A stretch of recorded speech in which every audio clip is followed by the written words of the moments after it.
Hello, xin chào tất cả mọi người nhé. Hôm nay là một ngày rảnh. Blick đi bắt tổ ong vò vẽ. Xin mời mọi người cùng đón xem nhé. Đây mọi người thấy đấy, cái tổ ong rất là to nè. Tí nữa anh em chúng tôi sẽ nghiên cứu phải bắt bằng được. Ở trong vườn này là có 3 cái tổ nhá. Tí nữa Blick sẽ quay cận cảnh cho mọi người xem. Cái này là tổ thứ 2 này mọi người. Ong này thì rất là dữ nhá. Ong này là dí ghê lắm. Hôm nay ba anh em chúng tôi phải bắt bằng được. Đấy mọi người thấy đó. Ở đây là cái tổ thứ 3 này. Nó nằm ở trong luôn. Cái này rất là to này. To hơn hai cái tổ hồi nãy luôn. Đấy. Ong này thì chắc chắn là rất là dữ rồi. Mẹ của nó rất nhiều. Bây giờ anh em chúng tôi bắt đầu bắt ong nhé mọi người nhé. Đây mọi người ơi, giờ đang đi rồi nè. Đấy. Đấy mọi người thấy đấy. Blick thì đứng ở xa để anh kia anh mình bắt thôi. Đã giải quyết xong một ổ rồi nhé mọi người. Đấy. Anh kia chiến đấu một mình thôi, còn anh em chỉ ngồi chờ. Đây. Đây chỉ là một tổ thôi nhé mọi người. Còn 2 tổ nữa chưa bắt. Đó mọi người thấy rất là nhiều này. Đấy. Sùm luôn. Đấy thấy chưa. Đó. Đấy mọi người thấy đó. Mọi người thấy này. Sùm luôn này. Giờ mới có một tổ này. Còn 2 tổ kia chưa bắt. Đấy bây giờ anh em chúng tôi sẽ chiến đấu 2 tổ kia nữa. Mọi người cùng đón xem nhá. Rất là thú vị. Đây. Bây giờ là anh kia đang đốt kìa. Đấy, mọi người thấy đấy. Đấy. Bây giờ là thứ 2 này.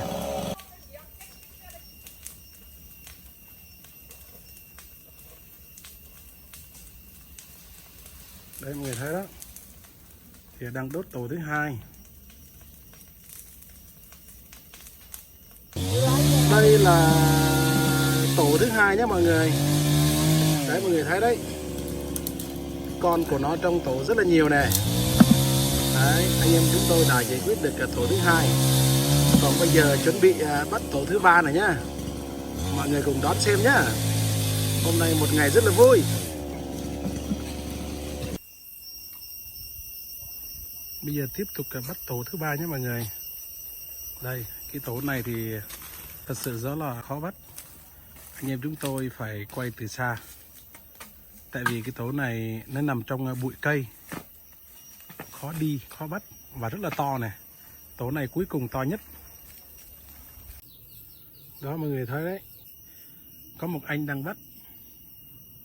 Blick phải đứng từ xa quay thôi.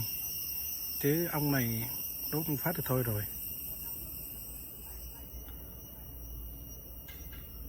Mọi người thấy đó. Khói lửa nó đang bay lên. Bây giờ đang bắt nè. Nó bốc khói lên. Mẹ con ong bay sùm. Tại vì cái lửa của mình nó không to. Chỉ là khói nhiều thôi. Đấy. Mẹ của con ong nó bay sùm mọi người thấy đó. Tổ này là to nhất nè.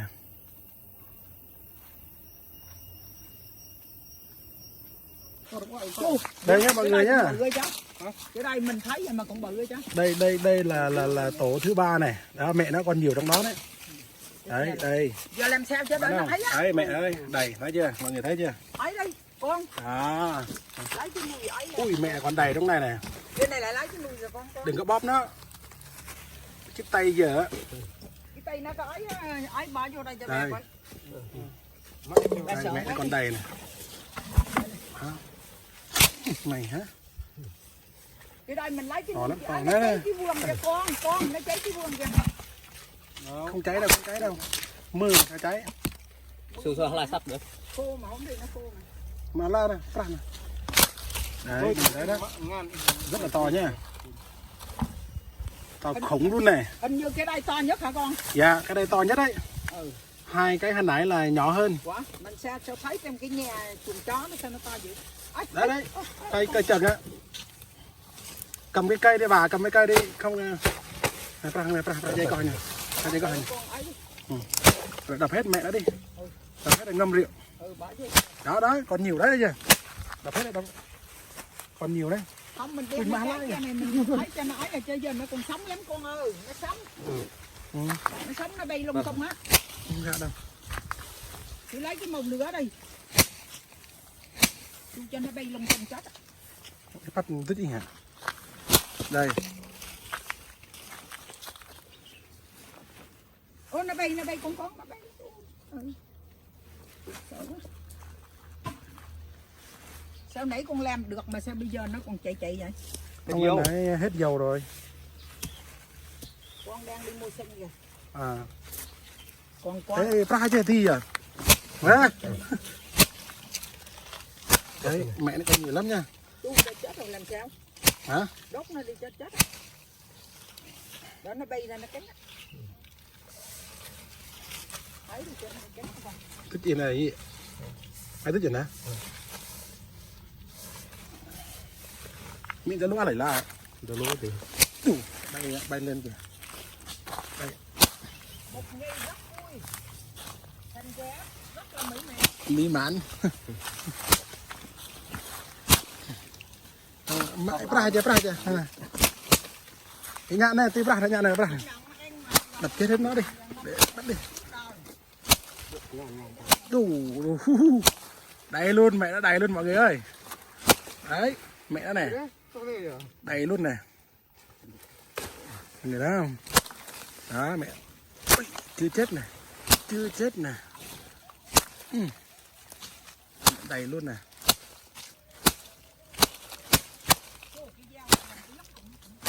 Đây, đấy mọi người thấy đấy.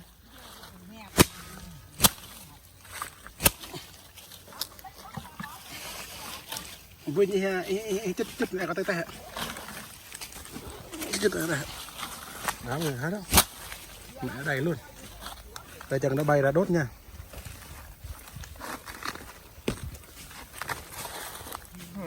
Đấy. Gần. Ở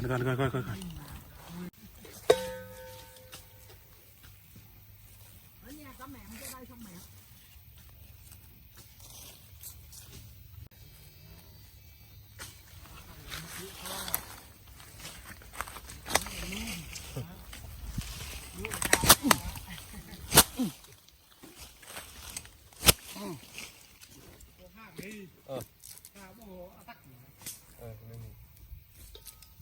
Đừng có quay bè vô trong đó bè xấu lắm á nha.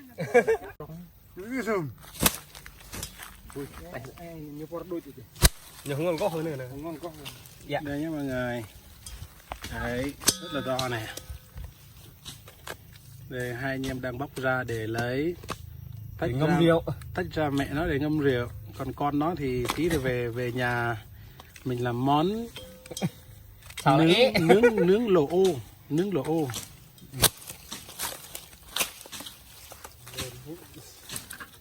Đấy.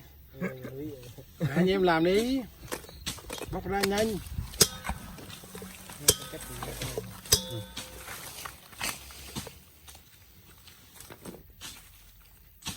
Đấy. Mẹ nó còn bay này.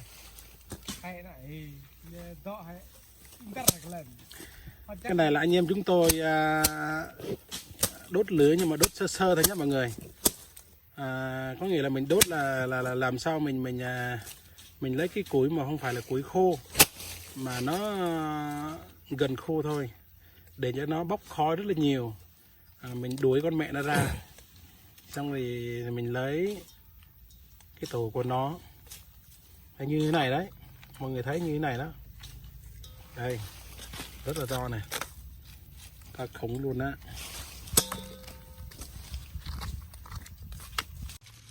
Đây mọi người ơi, thành quả của ngày hôm nay đấy nha. Đấy, ba anh em chúng tôi chiến đấu có được bao nhiêu đây này. Đấy.